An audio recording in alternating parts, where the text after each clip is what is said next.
So this is my current G5 that I'm using for stuff, and I was using it one day and I realized that the optical drive inside of it stopped working. So I'm going to go replace it with this old optical drive that I have laying around, and I've tested it works perfectly in it.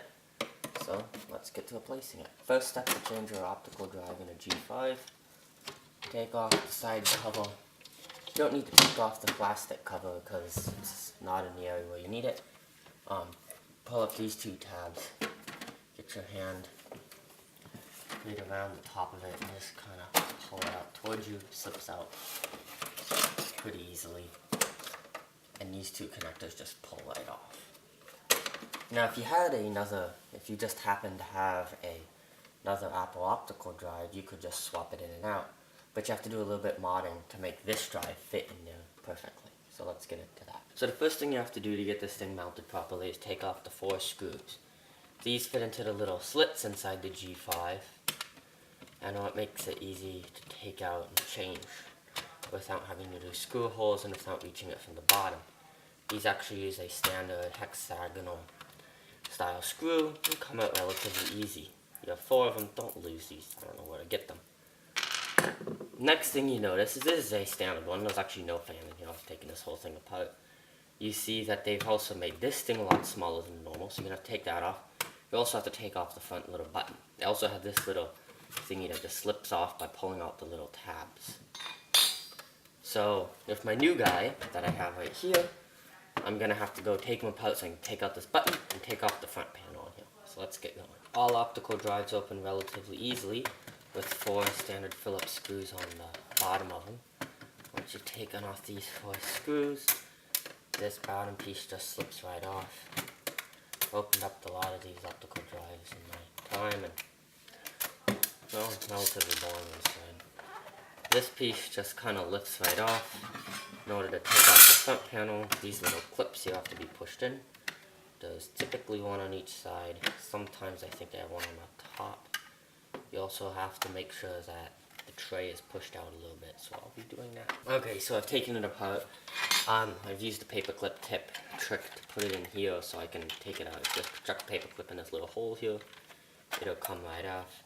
So now I have to do the trick again, which involves pushing on both of these, and the rest of the body just slips off. An optical drive, and the bottom piece is now out. So the next trick I have to do, which I've actually never done this, I have to take off this front piece. I actually don't know how this works. Might just slip up and down. I'll do it off camera. So all you have to do to take this little front piece off is just push up and out, and it pops off. Yeah, it's not as pretty as the Apple one, which has a nice little small one on it, but it'll do.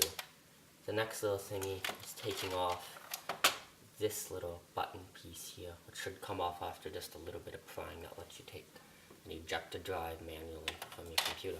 So the easiest way to take this off is just take a flat-headed screwdriver, just a little prying, and this little button piece pops right out. You don't need it because the Apple piece won't have that fitting.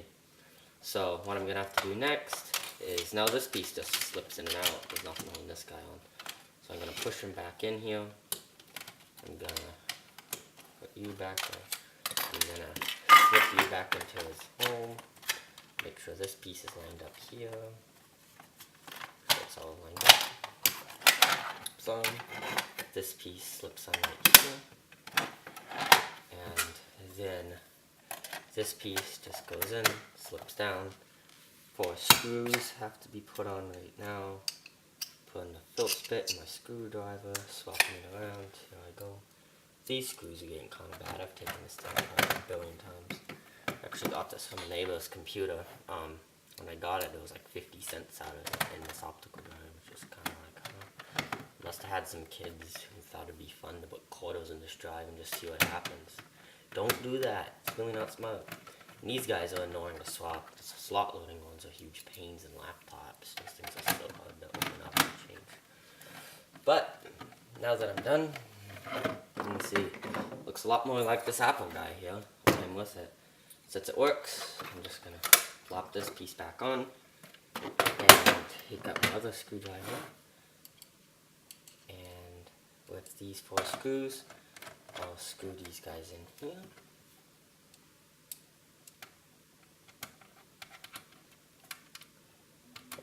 back into the G5 once I get these on. I've already tested it, but I'll show you it on a monitor of it running. These G5s can run any hard drive and any standard optical drive that there is. They take IDE optical drives, but they use standard SATA hard drives, which is kind of interesting. You don't see that very often in ones. Mounting holes wise, it should be the 4 standard ones. You can see. So with this guy, it's the one labeled M3 at the exact same distance. Make sure this guy's pushed on right. And let's go back and look inside the case.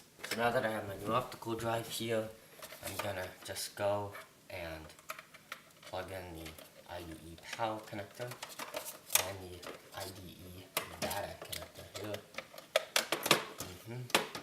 These just require a bit of force. Make sure all the way in. Your system will see it. And make sure you line up the connectors. Push and push these guys in. Now it should work perfectly inside the G5. Let's boot it up and see how it goes. So here I have the system booted up. It's working perfectly. If I go under Apple to a beltless Mac and I look under more info, you can see how if I look under not Payless, what is it under? Disk burning. It doesn't. Okay, well here's the drive. It says here's the firmware version. It does support burn, but it doesn't do that. It has a certain amount of cache. So it just says it's a generic drive. And to prove it works, I'll put in a movie and watch it play. And I just put in a disk into this computer, and it should recognize it. Let's look on the Finder. It isn't silent, and there you go. This is actually a Windows 7 install disk. It's working perfectly. And if you even use this eject key, works perfectly.